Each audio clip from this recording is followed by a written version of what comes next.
So just a couple of other quick things to say. The word neurodivergent is pretty easily thrown around nowadays. A lot of people are adopting it or co-opting it to include themselves in a way.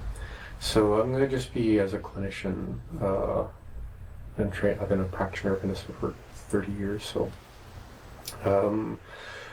met a lot of people, myself included, who are diagnosed or late diagnosed with some trait cluster of experiences and conditions that we might call autism, we might call ADHD, we might call OCD, we might call a lot of other things in the sense of labels. The thing that I'm bringing to awareness is all those labels exist because of clusters of traits or behaviors or experiences that we can kind of, again, have as kind of a catalog. You're autistic if it's this list, it's ADHD if it's this list, and some people, myself included, have a bit of both.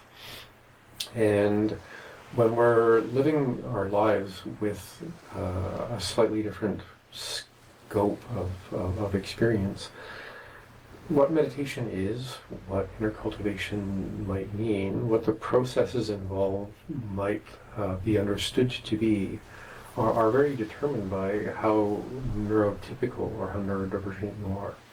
And the term neurodivergent can mean anyone who isn't normal. A lot of people like not being normal, so there's a lot of people who say they're neurodivergent because they don't want to think of themselves as normal. Cool. But clinically, and again I'm speaking clinically, also a professor, I teach doctors, so I'm sort of in charge of making sure we know what the terms mean, for some people anyway. Neurodivergent literally means that your neurophysiology, the branches of neurons in your brain, are somewhat divergent, or they move away from the usual tracks. And say if there's a creek moving through the mind, some people have a few tributaries coming off of that creek. Some people have up to 40% of a volume or mass of different neurophysiological and neuronal connections in their brain every living moment of their life. So imagine, say a neurotypical person could perhaps watch 3 computer screens or 3 TV shows at the same time if they decided to for some reason. It's just a metaphor. And actually be aware of, and maybe build some weird experiment, but normally it's quite a different ask. It's quite a different thing to actually go, just focus on one, and then when you're ready, turn the screen off, and then that's it. So imagine you spend most of your life with 10 screens banging around inside your head. At least that's what I remember most of the time, which is why I love meditation, because it gets things down to one, and then you could say dim the screen, and then turn the sound off, turn it from color to black and white, then turn the thing off. And that's a kind of a fun metaphor for meditation, is we want to bring our interactive awareness to one thing and then make that thing we're interacting with more specific, more nuanced, more subtle, more tangible. And then it's kind of like you hit a howling silence in the middle of the noise. And that's our practice.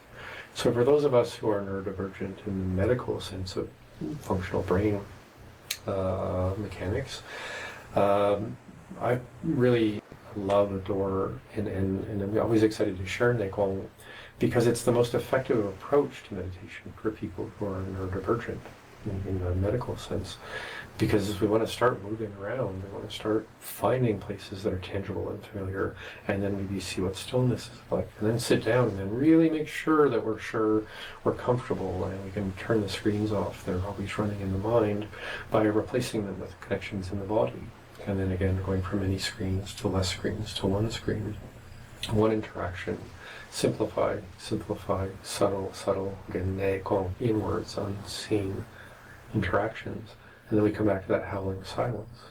And then whenever, this is the same for neurotypical people, neurodivergent people, every couple of minutes, every 20 minutes, depending on how long you've been practicing, you're going to come back to peripheral awareness. Oh, outside, okay, outside, inside, inside, to source, back to one screen, no screen.